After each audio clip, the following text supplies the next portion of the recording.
नमस्कार दोस्तों, केवी knowledge booster में आपका स्वागत है। अगर चैनल पर पहली बार आए हैं तो पूरा लेक्चर देखिए, दूसरी बार आए हैं तो सब्सक्राइब जरूर कीजिएगा, और अगर तीसरी बार आए हैं तो भैया लाइक और शेयर करना बनता है। चलिए शुरू करते हैं आज का टॉपिक। तो आज का जो टॉपिक है वो जनरली सबको पता ही हो चुका है। एनईपी यानी कि न्यू एजुकेशन पॉलिसी 2020 में जो आई है उसके बारे में पूरा लेक्चर में बताऊंगा कि ये क्या है, पर पूरी तरीके से ब्रीफ जानकारी मैं दूंगा, उस तरीके की नहीं जैसे न्यूज़ रिपोर्टर्स में वगैरह देखते हैं वैसे नहीं। अब पूरी जानकारी हम लोग लेते हैं।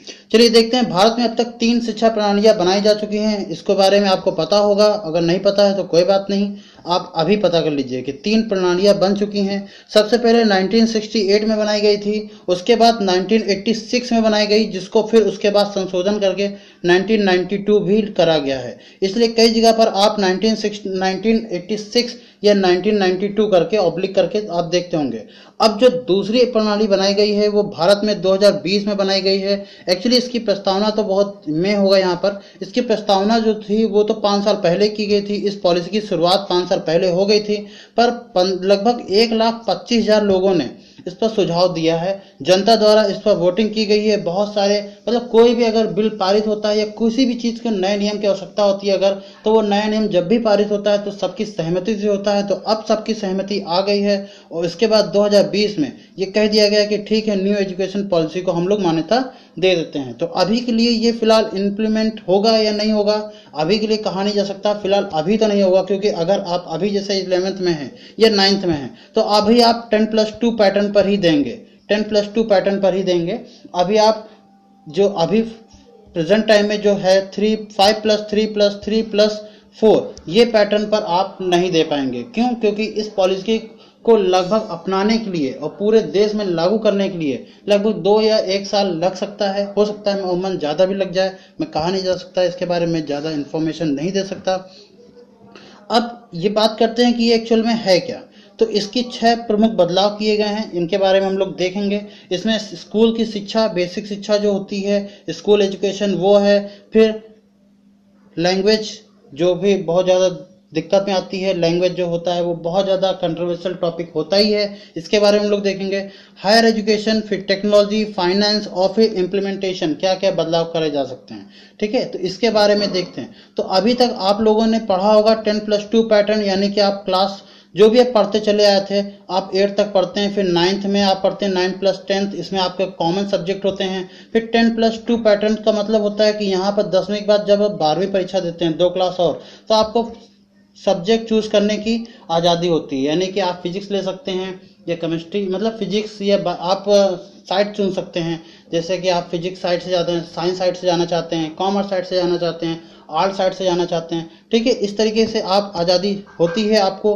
पर अब ऐसा नहीं होगा। यहाँ पर जो नई एजुकेशन पॉलिसी है 5+3+3+4 रूल पर है। इसका मतलब शुरुआत के जो आपके 3 साल होंगे, अभी मैं इसके आगे सब बताऊंगा। ठीक है, शुरुआत के आपके 3 साल होंगे वो आपके बेसिक प्राइमरी होंगे। फिर क्लास 1 क्लास 2 के 2 साल होंगे। फिर 3 साल यानी कि उसके बाद 3 से लेके 5 साल तक आप मतलब कक्षा 5 तक, क्लास 5 तक इसमें आएंगे। फिर 5 से लेके 8 तक 3 साल इसमें आएंगे। फिर 8 के बाद जब 9th होंगे तो आपके पास 9th पर जो अपॉर्चुनिटी आपको 11th में मिलती थी वो आपको 9th में ही मिलने लगेगी। यानी कि आप अगर चाहते हैं तो आप फिजिक्स से चलिए, यानी साइंस साइड से जाइए या आर्ट साइड से जाइए, आप यहीं 9 से ही अपना करियर डिसाइड कर सकते हैं। अमन मैं इसके बारे में थोड़ी सी जानकारी भी दे दूंगा, और ड्रॉबैक भी मेरे ख्याल से मैं तो निकाल सकता हूँ इसमें, तो मैंने निकाला एक ड्रॉबैक, हो सकता है मैं गलत भी हूँ फिलहाल। क्योंकि जो हमारे बच्चे होते हैं, जो क्लास 11th के बच्चे होते हैं, अक्सर मैं देखता हूँ कि उन्हीं को ही नहीं पता होता है कि उन्होंने अपनी साइट सही चुनी है या नहीं है। उसके बाद वो चुन लेते हैं, फिर उसके बाद वो आगे चल करके बहुत दिक्कत में आ जाते हैं और फिर उनको एक्चुअल में पता ही नहीं होता है। क्लास 12 हमारे यहाँ कई ऐसे, मैं प्राइवेट स्कूलों की बात नहीं कर रहा हूँ, मैं गवर्नमेंट स्कूलों की बात कर रहा हूँ, कि क्लास 12 करने के बाद वो कंफ्यूजन होते हैं कि वो बीएससी करें या बीए करें या क्या करें, अपनी लाइफ में आगे क्या करें। बहुत सारे लोग तो कंफ्यूजिंग ही हो जाते हैं, बस वो सीधा सीधा बीएससी डाल देते हैं बिना कोई सोचे समझे। उन्हें लगता है बस ग्रेजुएशन करना मुझे जरूरी है। तो ऐसे में जब क्लास 11th के बच्चे अपना सही डिसीजन नहीं ले सकते, तो क्या क्लास 9th के बच्चे, मैंने कहूँगा जब 8th से आप पास हो गए 9th में जाएंगे, क्या वो डिसीजन सही होगा? उसके लिए सोचना पड़ेगा। फिलहाल मैं अभी बात करूँगा, फिलहाल 3 यहाँ पर जो स्कूल एजुकेशन है, लैंग्वेज है और फिर हायर एजुकेशन है। चलिए इसके बारे में थोड़ी बात कर लेते हैं। चलिए देखते हैं कि 6 मुख्य बदलाव क्या हो सकते हैं इसमें स्कूली एजुकेशन को लेकर के। तो इसमें सबसे पहले आपको ये पता होना चाहिए कि 10+2 फॉर्मेट अब बदल दिया गया है। 10+2 बदल करके अब कौन सा फॉर्मेट रखा गया है, 5+3+3+4 रूल रखा गया है। अब ये 5 साल क्या होंगे, 3 साल क्या होंगे, 3 साल 4 साल, इसके बारे में बताते हैं। सबसे पहले इसमें आता है एक फाउंडेशन स्टेज। फाउंडेशन स्टेज में आपने देखा होगा अपने आस पड़ोस के छोटे छोटे जो बच्चे होते हैं जो अभी 3 साल या 4 साल के होते हैं, तो वो सबसे पहले जाते हैं तो एक यूकेजी एलकेजी इस टाइप के इस क्लासेस में जाते हैं। तो हालांकि ये प्राइवेट स्कूलों में चलता है, पर गवर्नमेंट स्कूल आज भी क्लास 1 से ही लेती है बच्चों को। मतलब कि जब वो जाएगा बच्चा, तो चाहे वो 5 साल का ही क्यों ना हो या 6 साल का ही क्यों ना हो, वो क्लास 1 में सीधा प्रवेश करेगा। तो अब इस 1 को हटा करके गवर्नमेंट स्कूल भी बच्चे को पहले 2 साल 3 साल स्कूल में बैठना सिखाए, क्योंकि प्राइवेट वाले ये मानते हैं कि पहले स्कूल में बच्चा स्टे तो करे, रुके तो। अगर वो पहले दिन ही रुकने लगेगा तो हम पढ़ाई कैसे करवाएंगे। तो उसको 1 या 2 साल उसको वहाँ के माहौल में सेट करते हैं, जिसकी वजह से उसका यूकेजी एलकेजी वगैरह होता है। ठीक है, या प्राइमरी नर्सरी ए बी भी चलता है, बहुत से पहले में ए और बी चलता था, फिर एक आता था, इस तरीके से। तो सरकारी में क्या होगा कि 3 साल का पहले प्राइमरी स्कूल होगा, यानी बच्चों को कि कोई क्लास नहीं मिलेगी, क्लास 1 2 3 नहीं मिलेगा, सीधा बस वो UKG LKG primary A B इस टाइप का कुछ ना कुछ करेगी। उसके बाद 2 साल का जो होगा वो क्लास 1 और क्लास 2 में जाएगा। इसके बाद आता है प्रिपरेटरी स्टेज। अब इसमें क्या होगा कि 3 साल बच्चा काम करेगा वहां पर, मतलब पढ़ाई करेगा। 3 साल में कौन सा होगा, क्लास 2 तक पार कर गया, अब 3 से लेकर के 5 तक, यानी क्लास 3 क्लास 4 क्लास 5 वहीं पर रहेगा। उसके बाद फिर प्रेटरी स्टेज फिर अपर लेवल की आती है, इसके बारे में मैंने लिखा नहीं है पर कोई बात नहीं, अपर लेवल की आती है। उसमें क्या होगा 5 से लेकर के 8 क्लास तक, यानी क्लास 5 क्लास 6 सॉरी 5 तो हो चुका है, 6 हो गया, 7 हो गया, 8 हो गया, ये भी वहीं पर पढ़ेगा। फिर उसके बाद आता है मिडिल स्टेज। मिडिल स्टेज में क्या होगा, 4 साल का पूरा जो आखिरी में है 5+3+3+4, तो ये मिडिल स्टेज में आएगा। अब मिडिल स्टेज में बच्चा जो होगा वो 9th क्लास से 12th क्लास तक लेगा, और यहाँ पर उसको एक अपॉर्चुनिटी मिलने लगेगी कि वो सब्जेक्ट को क्या कर सकता है, चॉइस कर सकता है। तो मैंने जैसा बताया कि अभी बच्चे क्या करते हैं कि अपने सब्जेक्ट को डिसाइड नहीं कर पाते हैं 11th में। वो 11th में जाने के बाद समझ में आता है उनको कि नहीं मैंने गलती कर दी, मैं फेल हो गया या नंबर कम आ गए। उसके बाद सोचते हैं कि हम साइंस ना लेते, हम मैथ ना लेते, कुछ ना कुछ। तो यहाँ पर 9th में कैसे डिसाइड करेंगे ये देखा जाएगा। बच्चों का मानसिक स्तर और बहुत बेहतर बनाने की आवश्यकता पड़ेगी इसके लिए। तो अब कर देते हैं जरा थोड़े से पॉइंट के बारे में बात कर लेते हैं थोड़ा सा। तो देखिए, आप लोगों ने बहुत लोग सोच रहे होंगे कि क्या आप 12th की या 10th की सभी विद्यार्थियों को एग्जाम देना मान्यता होगा। यहाँ 11th नहीं होगा, यहाँ 10th होना चाहिए। ठीक है, यहाँ 10th होना चाहिए। क्या एग्जाम होगा, जी हाँ एग्जाम तो होगा, पर उसकी जो मान्यता होगी यानी कि उसका जो लेवल होगा वो कहीं ना कहीं थोड़ा सा गिराया जाएगा, उसको कम किया जाएगा। तो उसके एग्जाम तो हो गए उसी पैटर्न पर लेवल को कम कर दिया जाएगा। और इसमें एक और बात कही गई है कि साल में 2 एग्जाम देने होंगे, उसमें से जो भी इसका स्कोर अच्छा आता है उसको वो सुनिश्चित कर सकता है। यानी कि आपको साल में आप 1 एग्जाम नहीं देना होगा, इसमें 2 एग्जाम देने होंगे, और 2 एग्जाम देने के बाद जिसमें भी आपको लगता है कि मैंने इस एग्जाम में अच्छा परफॉर्म किया है, तो वो एग्जाम का नंबर आप वहां पर स्कोर कार्ड में ले सकते हैं या आपको मार्कशीट में ले सकते हैं। विद्यार्थियों को यह हक होगा कि जो एग्जाम का लेवल है वो सेट कर सके। अब इसका मतलब क्या है, जैसे एग्जाम्पल के रूप में मैं बताता हूं कि जैसे आपको मैथ पसंद है, पर आपने देखा जब शुरू किया और आपने 4 महीने 2 महीने 3 महीने पढ़े आपने, तो उसके बाद आपको लगा कि नहीं मैथ तो काफ़ी कठिन है, मैं इतनी ज़्यादा कठिन तो नहीं पढ़ता था, मुझे थोड़ा सा कम लेवल की चाहिए।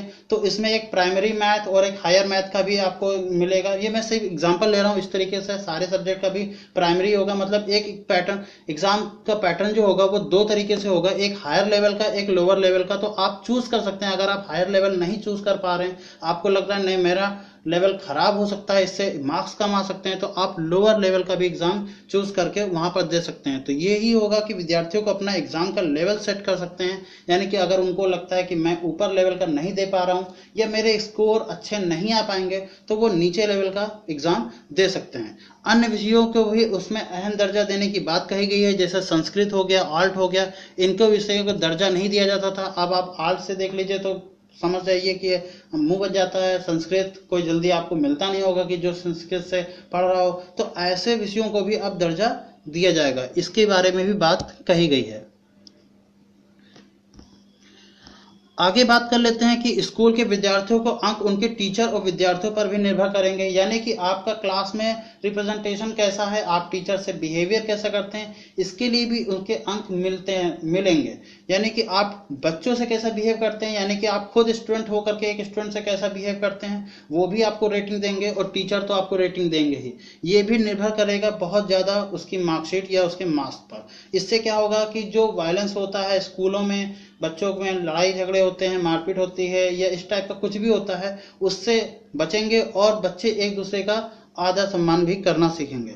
अब इसका मुख्य उद्देश्य क्या है? देखिए, ग्रॉस इन्वॉल्वमेंटल रेशियो जो होता है, अगर मैं बात करूं कि 10 में से 9 लोग पढ़ते हैं तो उसका मतलब हो गया वो 90% ग्रॉस रेशियो है। तो 2035 तक इसको बढ़ाना है। सेकेंडरी स्कूल का कितना करना है? 100% करना है, जबकि हायर स्कूल का कम से कम 50% करना है। प्रेजेंट टाइम पर हाई स्कूल का शायद मेरे ख्याल से 23% के आसपास है और सेकेंडरी स्कूल का 56 के आसपास कुछ है। तो इसको बढ़ा करके 100% करना है। अब मैं इसके बारे में बताऊंगा कि ये एक्चुअल में है क्या। देखिए, हाई स्कूल क्या होता है कि सेकेंडरी स्कूल क्या होता है, हाई स्कूल क्या होता है। सेकेंडरी स्कूल यानी कि आपको ऐसे बहुत सारे लोग तो मिल जाएंगे जो कि क्लास 10 तक पढ़े होंगे, पर ऐसे कम लोग मिलेंगे उनकी अपेक्षा, और कम लोग मिलेंगे जो ग्रेजुएशन करे होंगे। उन्होंने यही बस उनका एक ही होता है कि हाँ हम 10 तक पढ़े हैं, उसके बाद हमारे पास दिक्कतें आने लगी, भाई बच्चे बड़े हो जाते हैं तो माँ बाप सोचते हैं कि अब पढ़ाई से अगर कोई काम नहीं बन रहा है तो इनको क्यों ना क्यों कमाई पर ध्यान दो, तो वो कमाई करते हैं। आपको इस तरीके से लेवल उनका कम होता चला जाएगा, यानी परसेंटेज कम होते चले जाएंगे। देखेंगे कि आपको हाई स्कूल करने वाले व्यक्ति ज़्यादा मिलेंगे, इंटर करने वाले उससे थोड़े से कम मिलेंगे रिस्पेक्ट में, और ग्रेजुएशन करने वाले थोड़ा और रिस्पेक्ट में कम हो जाएंगे। और इस तरीके से अगर ग्रेजुएशन के बाद पोस्ट ग्रेजुएशन करने वाले और कम हो जाएंगे, और पीएचडी करने वाले तो बहुत ही कम हो जाएंगे। तो इस तरीके से जो रेशियो है वो कहीं ना कहीं गिरता चला जाता है। तो इस रेशियो को बढ़ाने के लिए, यानी कि ये जो परफॉर्मेंस जो गिर रही है, कि ऐसा नहीं जब आप कोई बच्चा पढ़े तो लगभग ग्रेजुएशन तो करे। तो इस तरीके से सरकार चाहती है, इसका ये गोल है कि 2035 तक हम लगभग 100% या 50% हायर एजुकेशन को कर सकें। तो ये गोल के कारण इसको ला रही है। तो चलिए, कॉलेज एडमिशन एंट्रेंस एग्जाम के पहले थोड़ी सी जानकारी मैं आपको दे दूं कि जो सेकेंडरी स्कूल है उसका प्रेजेंट टाइम पर जो रेशियो है, वो परसेंटेज है, वो 56.5% है। जबकि हायर स्कूल की बात करें, हायर एजुकेशन की बात करें तो 26.3% है, जो कि मैंने पीछे शायद थोड़ा सा गलत बता दिया था। तो इसके बारे में आप अभी सुधार कर लीजिए, ठीक है। अब मैं बताता हूँ कॉलेज एडमिशन एंट्रेंस एग्जाम की। तो इसके लिए NTA यहाँ पर थोड़ा गलत लिख गया, NTA होना चाहिए, ठीक है। नेशनल टेस्टिंग एजेंसी जो अभी तक सारे एग्जाम कराती आई है, वो उसका कहने का मतलब है कि अब हम एक एग्जाम कराएंगे CAT, यानी कॉमन एप्टीट्यूड टेस्ट। यानी जैसे कि एग्जांपल मैं आपको देता हूं, अगर आप कोई बैंक का एग्जाम देते हैं तो आप बैंक में पहले प्री निकालते हैं, फिर मेंस निकालते हैं, ठीक है। इसी तरीके से SSC का अगर एग्जाम देते हैं, मान लो CGL का एग्जाम देते हैं, तो टायर 1, टायर 2, टायर 3 करके आप एग्जाम क्लियर करते हैं। पर अगर टायर 1 की बात करें तो वो कौन कराता है? SSC कराती है, ठीक है। पर यहाँ पर CAT कॉमन एप्टीट्यूड टेस्ट क्या होगा कि एक देश का सिर्फ एक एग्जाम होगा कॉमन एप्टीट्यूड टेस्ट। उसको पास करने के बाद फिर दोबारा आपसे सिर्फ मेंस लेवल का यानी मेन लेवल का ही आपको एग्जाम कराना होगा। पर क्या इसके लिए भी सारी कंपनियां मानेंगी? एग्जाम्पल रूप में मैं देता हूं, जैसे मान लो SBI होगी या IBPS की बात कर रहा हूं, चलो IBPS की बात करते हैं। IBPS अब ये प्री कराती है बैंक का, फिर मेंस कराती है। तो प्री में क्योंकि ये एग्जाम कराती है, इसका इंटर्नशिप लेती है, इसका पैसा लेती है, तो कहीं ना कहीं इनको लाखों करोड़ों का नुकसान होगा। क्या ये इसके लिए कुछ कर पाएंगी? क्या इनसे साझेदारी करना इनको अच्छा लगेगा या सही लगेगा, या करेंगे या नहीं करेंगे? तो इन लोगों को मनाना काफ़ी बड़ी बात होगी। तो इसके लिए भी देखते हैं, ठीक है। अब इसके बाद आता है criticisms of education in mother tongues. तो मातृभाषा के लिए जो क्रिटिसिज्म है, वो चाहे वो आपका पिछली पॉलिसी 1956 की हो, फिर 1992 का इम्प्लीमेंटेशन के बाद की हो, या 2020 की हो। देखिए, मदर टंग जो होती है उसके हिसाब से क्रिटिसिज्म तो हमेशा एजुकेशन पर चलता ही रहता है। इसके लिए आप कुछ कर नहीं सकते, क्योंकि अगर मान लीजिए एग्जाम्पल में कि अगर सरकारी स्कूल की बात करते हैं, सरकारी स्कूल में क्या है कि ये फॉलो करते हैं 5+3+3+4 रूल्स के अंदर फॉलो करते हैं, ये कराते हैं। और ये मदर टंग्स में मान लीजिए किसी बच्चे ने नहीं सीखी है इंग्लिश, ठीक है। पर वहाँ पर कोई एक गवर्नमेंट स्कूल की बात, अगर प्राइवेट स्कूल की बात कर लेते हैं, वो बच्चा इंग्लिश बचपन से सीखता चला आ रहा है, तो एज ऑल जब अगर आप 20 साल के बच्चा हो जाएगा तो सीधी बात है उसकी इंग्लिश इससे बहुत ज़्यादा बेटर होगी। इसी तरीके से मान लीजिए कोई एग्जांपल लेता हूँ मैं, कोई स्टेट का, ठीक है, स्टेट का प्राइवेट गवर्नमेंट स्कूल के बारे में तो होगी, फिर वो क्या होगा, यूनिक एक टाइप का सेम लर्निंग नहीं होगी ये, ठीक है, यानी यूनिक अनइक्वल लर्निंग हो जाएगी, क्योंकि गवर्नमेंट स्कूल वाला बच्चा फिर नीचे रह जाएगा और प्राइवेट वाला फिर ऊपर हो जाएगा। अब स्टेट की बात करें तो स्टेट में बात करें, मान लीजिए कोई बच्चा यूपी से पढ़ के जाता है, ठीक है, यूपी से पढ़ के जाता है, अब उसको हिंदी अच्छे से आती है, वो इतना एग्जाम हिंदी में देना चाहता है, पर उसके पापा का ट्रांसफर हो गया, मान लीजिए तमिलनाडु में हो गया, अब गवर्नमेंट जॉब में करते हैं, उनका पापा का ट्रांसफर तमिलनाडु में हो गया, उनके फादर्स का, तो अब फादर्स का ट्रांसफर हो गया, तो क्या अब वो हिंदी यहाँ से पढ़ रहा था, अब वहाँ पर तमिल सिखाई जाएगी, क्योंकि वहाँ के सारे बच्चे तमिल भाषा में सीख रहे होंगे, क्या वो हिंदी में परफेक्ट हो पाएगा, क्या उसको फिर तमिल भाषा सीखनी पड़ेगी, अगर तमिल सीखनी पड़ी तो फिर इस पॉलिसीज का कोई भी लाभ नहीं मिला, उसे तो फिलहाल नहीं मिला। पर अगर इसके लिए मान लीजिए टीचर्स रखे भी जाते हैं कुछ, तो कितनी भाषाओं के टीचर्स रख लेंगे, सिर्फ मैं यूपी की बात कर रहा हूँ, इसी तरीके से गुजरात का बच्चा अगर पहुंच गया, मान लो महाराष्ट्र का बच्चा पहुंच गया यहाँ पर, मान लो आसाम का बच्चा पहुंच गया, तब ये कितनी भाषाओं को यहाँ पर रखेंगे, या कितनी भाषाओं के टीचर को यहाँ पर रखना होगा। तो ये कहीं ना कहीं एक क्रिटिसिज्म है, और इसके लिए तो हमेशा बात होती रहेगी, ठीक है। फिलहाल इसके लिए इतना ही, चलिए आगे देखते हैं।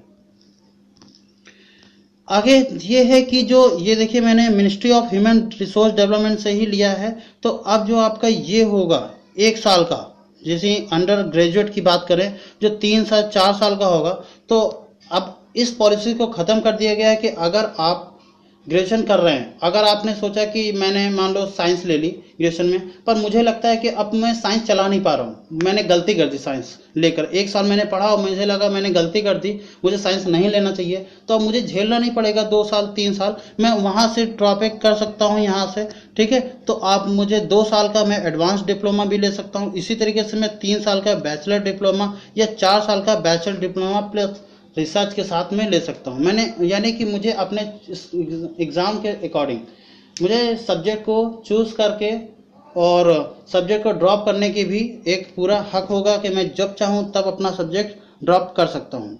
इस तरीके की पॉलिसीज भी इसमें है।